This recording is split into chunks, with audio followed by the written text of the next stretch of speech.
Oversætter den nu. Skal man trykke, eller? Ikke til.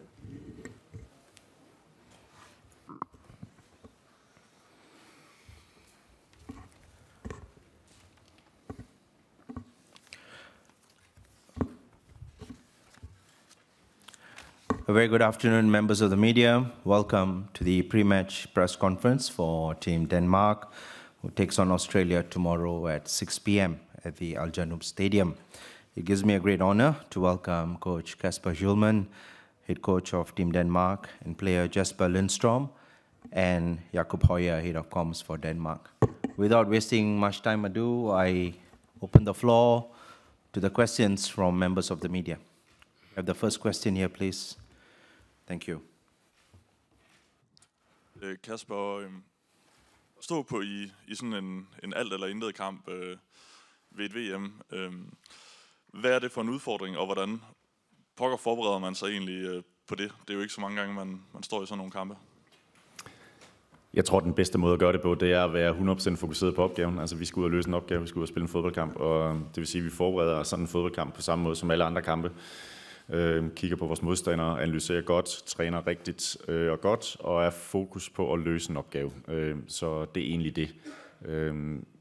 Jeg mener, det er den helt essentielle måde at gøre tingene på, det er at fokusere på, at vi skal ud og løse en opgave og spille en fodboldkamp.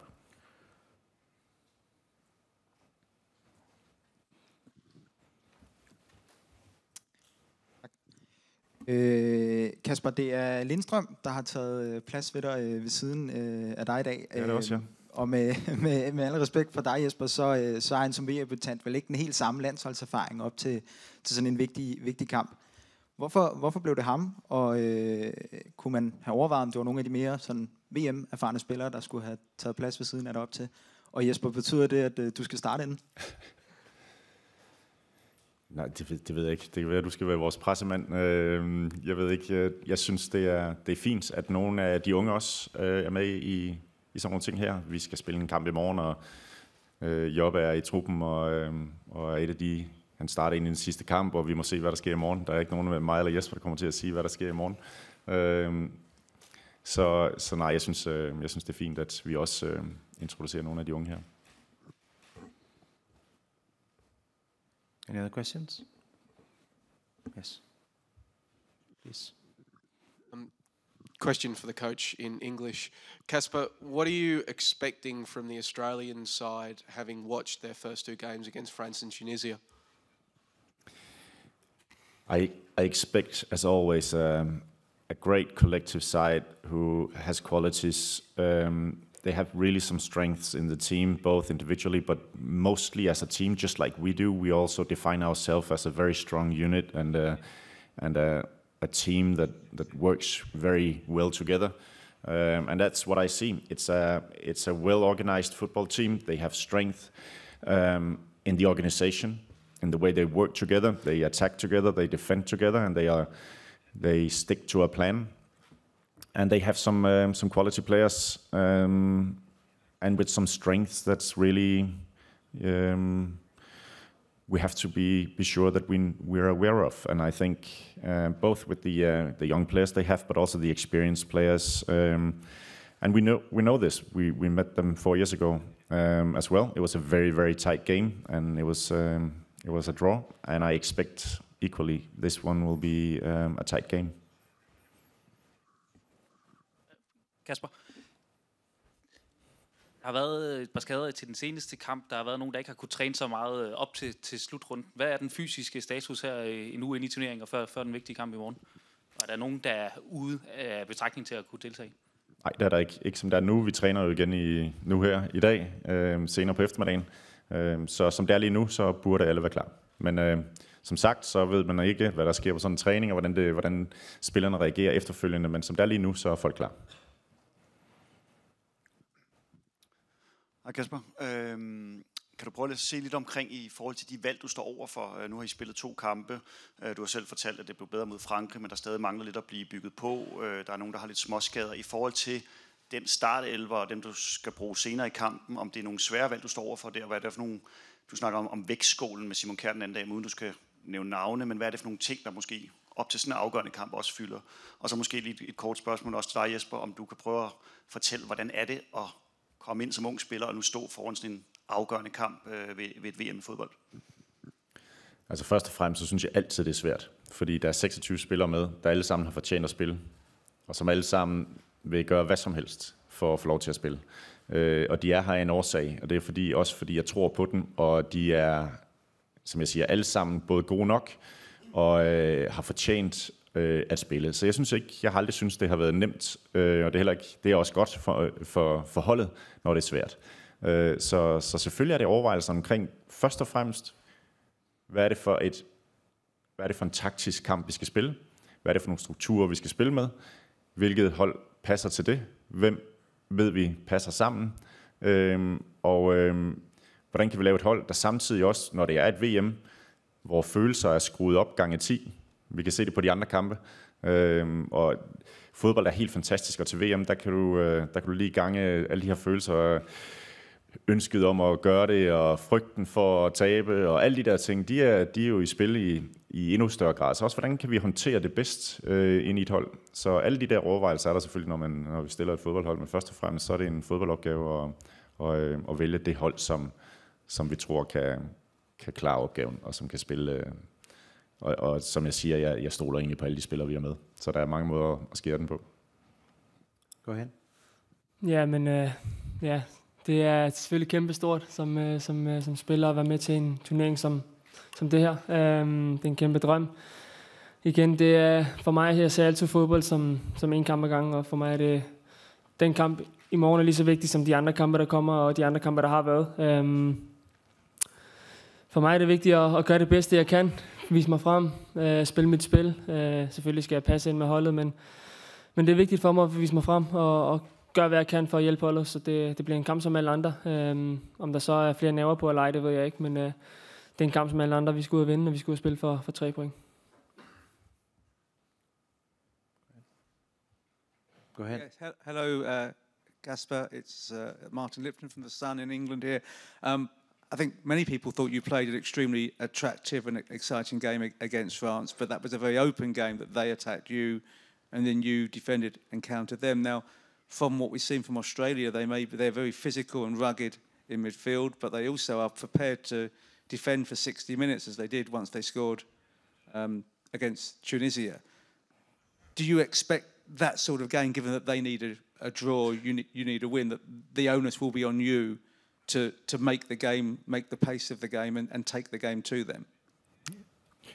I think Australia knows that it's also a dangerous attitude to a game, because they don't really know if they're progressed with a draw as well. So I think they will come out very strong, and they will try to have their periods where they put pressure on us as well. I definitely expect them to also attack and run at us. I think, like all football games, there will be times where we have to break down a very strong defensive unit. They have been very close in their organization, and that's the toughest thing in football, is to break down an organization like that. But no, I actually expect them to come out as well. It will be a surprise for me if that doesn't happen. I expect them to run at us as well. Jesper, kender man dig ret, så har du nok brugt hvert et vågen sekund det seneste år på at forberede dig til det her VM. Hvor stor en skuffelse vil det være, Gud forbyde det, hvis Danmark ikke går videre fra gruppespillet? Det må vi tage bagefter, Lasse. Det er ikke mine tanker nu. Mine tanker er at forberede holdet og spille godt og vinde kampen. Og så hvis det sker, eller hvis det ikke sker, så tager vi den bagefter. Kasper, Christoffer fra TV2 herovre. Ja.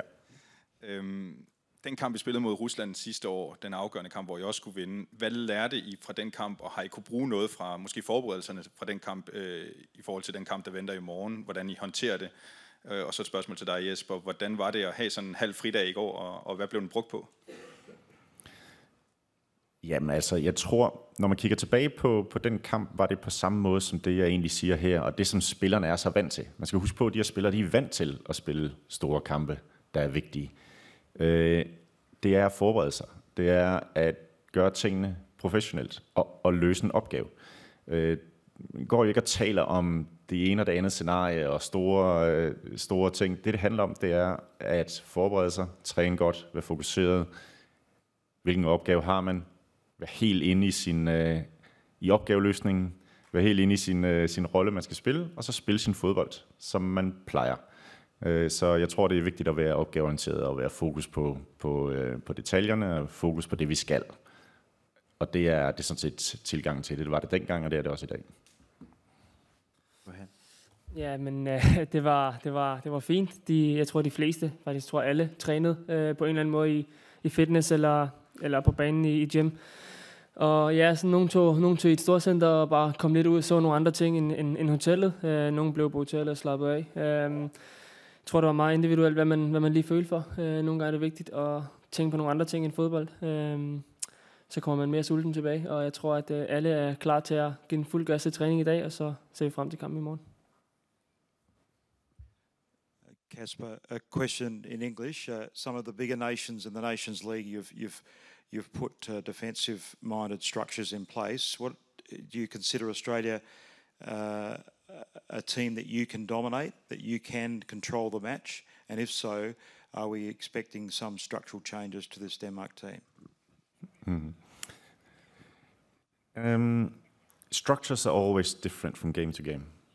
It's not always the same structure because we always try to mirror the structures that we play against and find pockets and space and positions that will hurt the opponents.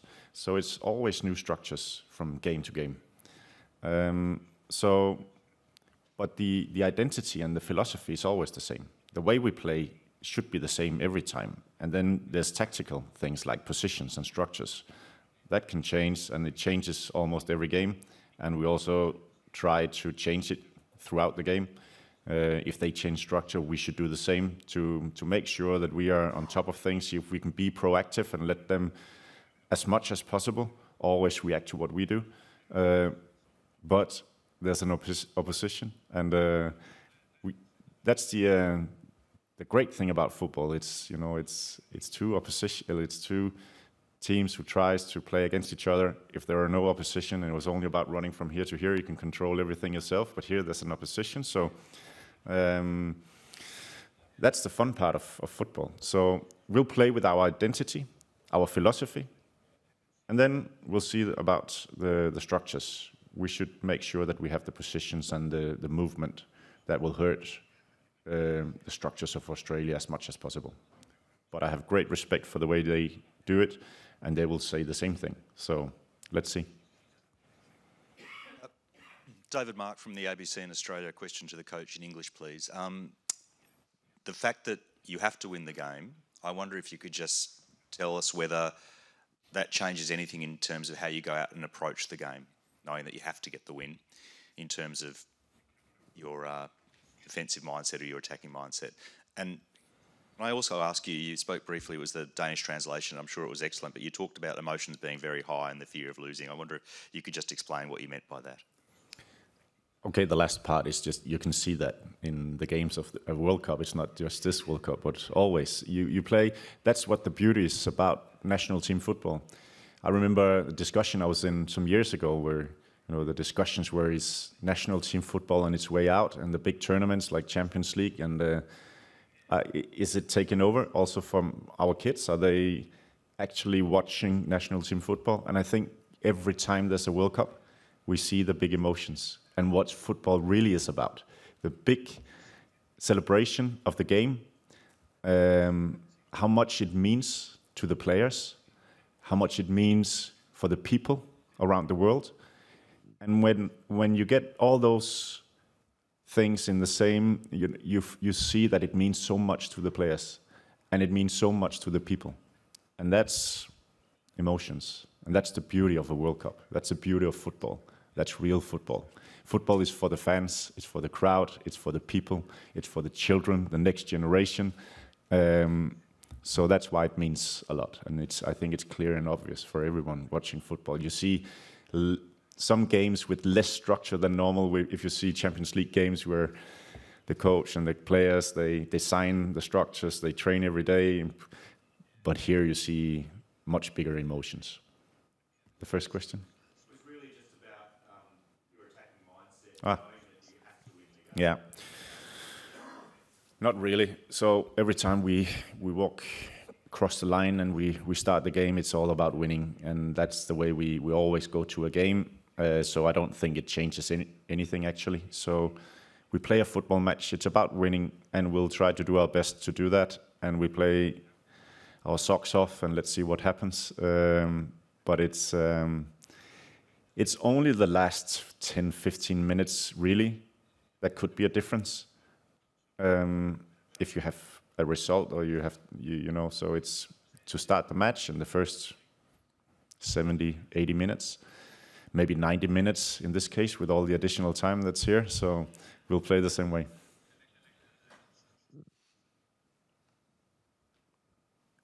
Go ahead. Yeah, question for the coach in English. Jerome Pugmire, Associated Press. Where are we? Over here. Yeah, you said you expected Australia to come out very strong and attack. The 2 goals so far, the goal against Tunisia was seen to be from a break, a quick break, held up in the middle, down the wing. The other goal was from the other wing as a long ball against France. Aren't Australia more of a counter-attacking side, though? I mean, when you say expect them to come out strong, don't you think they'll sit and try and catch you on the break? Yeah, maybe, but I think they'll come out strong against us. They won't just be sitting. I think they will run against us. I think we'll be put under pressure. They'll try to get close to us and get close in the duels. And I don't just expect them to be sitting and waiting. I see them also attack. Yeah, they pass the ball very well in the beginning, and then they find some spaces and some pockets. After duels, they pick up the second ball and they move forward and they run forward.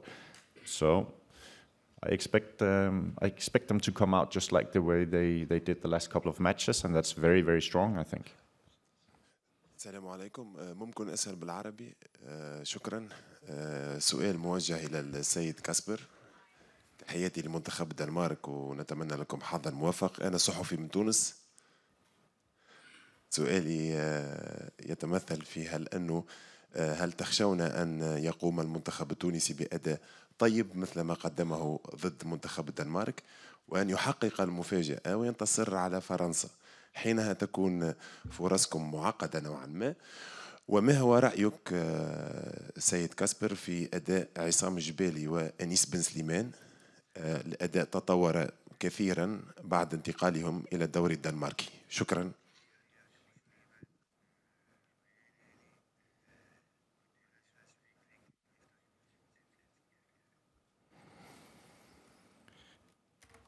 All right, first of all, I don't have the brain capacity to think about the match Tunisia with France. So right now, all that is in my mind is this game. We're in a position where all my thoughts is about preparing the boys for this match and try to win it. There's nothing we can do about the other match anyway, so I don't spend 2 thoughts on it. Yeah, of course, I've known Ben Slimane a long time. I've seen him when he was a kid as well, and he's doing a great job. He's progressed in his development the last couple of years and the last couple of seasons. Jobbe played with him, and he's been better and better. And I think he's in a very good progression. And Jebali has really done a great job in his club. He's just been out a short time with an injury this fall season, but he makes a difference every time he plays for OB Odense, and he's a quality player in the Danish league. Et spørgsmål til dig, Jesper. Deschamps har lige siddet på det franske pressemøde og sagt, at de kommer til at stille med lave nogle ændringer og stille med nogle reserver. Har du styr på din franske kilde? Jeg tænker, når du snakker om Kilde, så tænker du om Moani. Faktisk ikke snakket så meget med ham, kun lige kort efter kampen. Men som Kasper sagde, så fokuserer vi ikke på den kamp, vi fokuserer på vores egen. Vi kan ikke gøre så meget ved dem. Måske senere i turneringen, men lige nu handler det om at fokusere på vores egen kamp i morgen. Kasper Hulmand from Fox Sports News in Australia. Coaches notoriously hate distractions. Just wondering, at this point of the campaign, where this team has found itself, if you think that the expectation of this being the best Danish side in 30 years, the armband saga, the FIFA headlines, whether that has been for you difficult throughout this journey to now get to this point to keep the players' heads focused? We're focused and we are ready. So let's see after the match. So right now, we're totally focused on this, and we don't have any other thoughts than preparing. And yeah, all I can say is that we are ready. Go ahead. Jakob fra TV2. Mens I spiller mod Australien, så er det også en anden kamp, der bliver spillet på Education City Center. Og du siger jo, I kan ikke gøre noget ved den kamp, men den kan jo få indflydelse på, hvordan I skal håndtere jeres kamp undervejs. Hvis og hvordan kommer I til at holde øje med scenarierne derovre? Ja, selvfølgelig holder vi øje med den. Det handler jo primært om først og fremmest, at vi spiller for at vinde kampen, og forhåbentlig er det nok. Hvis det skulle vise sig, at det ikke er nok på grund af, at Tunesien er i gang med at vinde, og der er noget målscore der, vi skal holde styr på, så har vi selvfølgelig styr på det.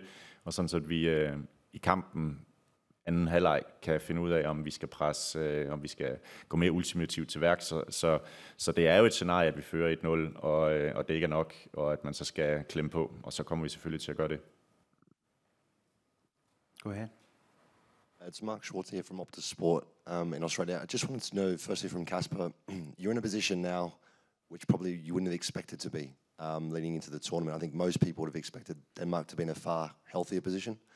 How have you dealt with that pressure? Do you feel the pressure from outside? You talked about the World Cup being so big and everyone, the eyes on the World Cup. How have you dealt with that, and how have you tried to shield the players from that? And also for Jesper, being a young player, playing in the World Cup, do you feel that pressure and the expectation of a nation to beat a lesser country like Australia and get through to the knockout stages? Yeah, so first of all, of course, there's expectations, and I think it will be wrong and not to be honest and say, of course, there's pressure. But I think the best way of dealing with it is, first of all, we are very solid and a very good group. We are never alone. We do things together. I don't feel alone. I have my great staff and the players, and we do things together. We win, we lose, we fight, we have great experiences, we have losses and defeats, but we're together, and I don't feel alone. Of course, there's a responsibility. I think the best way is to focus on what we have to do, is play a football match and prepare us just like normal.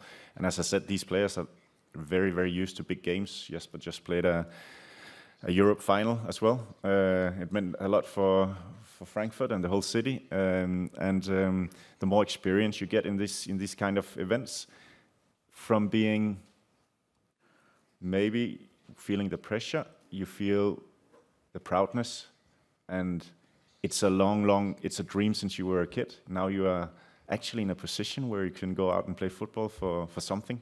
It's a privilege. It's something that you should enjoy. And I think that's the best way of doing it. And as I said, we do it together. We look forward to it, and it's an award for being able to dream big and work hard and go after your dreams. And here you go. This is your dream. Let's see what you can do. Let's see what we can do. I think that's the best way of doing it. We have time for 2 more questions. Go ahead, please. Wait. Oh, sorry. I will just answer on the question also. Yeah, like Kasper said, I played some games before, which was also big. The Europa League final, and also last month, 2 months ago, against Sporting in the Champions League group, which was also like a knockout game. And for me, I never see it like this. I always see it another way, that I'm just happy that I can help my country to play in a tournament that is so big, and to be a part of a team who can make history. And yeah, I will do what I can do to help the team, and I will take the nerves after the game and see what happened. But now it's depending on the play and the game, and then I use my focus on how to help the team. Questions in English from Swedish newspaper Expressen over here. For Kasper, first and foremost, you said after the last game that you suggested that there should be a draw into the round of 16, whether who would play who in terms of the runner-ups and the group winners. Could you just develop your thoughts about that? And for Jesper, do you think this is a good idea to have a draw? Yeah, it's an old story. It's always been like this, and I just think it should always be 100% in sports. That it should always be, should be a focus to win all the matches, and there should never be any doubts if it's a possibility or if it could be an advantage not to win it. And maybe it's a good idea to make a draw. I don't know. It was just a thought. Yeah, it's for me the same. I play football to win games and to score goals and to help the team, and I do what the team does. For me, it's important to, like I say, show up and win the game. So I will do what I can to help the team. Jesper, her Søren. Nu Kasper også talte lidt om det, men kan du prøve at fortælle fra et spillerperspektiv, altså hvad betyder landsholdsfodbold kontra klubfodbold? Du får selvfølgelig dine penge primært fra klubfodbolden, men jeg forestiller mig også, at det her betyder noget specielt, særligt med en kamp, der ikke er som så mange andre i morgen. Ja, selvfølgelig. Jeg tror for alle, der spiller fodbold, der tror jeg, at landsholdet er noget af det, der betyder allermest. At kunne hjælpe sit land, at kunne spille for det land, man kommer fra. Det er noget af det største, som man ønsker sig, altså, som dreng, og håber på, at det kan komme til at ske. For mig var det for fodbold, men for andre kan det være for hockey eller volleyball, eller hvad der nu er sportsgren, men det betyder alt. For mig er penge ingenting i forhold til æren. Jeg kan få mine penge, når jeg er gammel. Mig handler det om at spille fodbold, og at jeg får lov til at få den mulighed, Kasper, at spille for Danmark, det sætter jeg pris på. Det er en kæmpe drøm, der gør opfyldt. Thank you. We have come to the end of the press conference. We thank you for your kind attendance and participation. Thank you.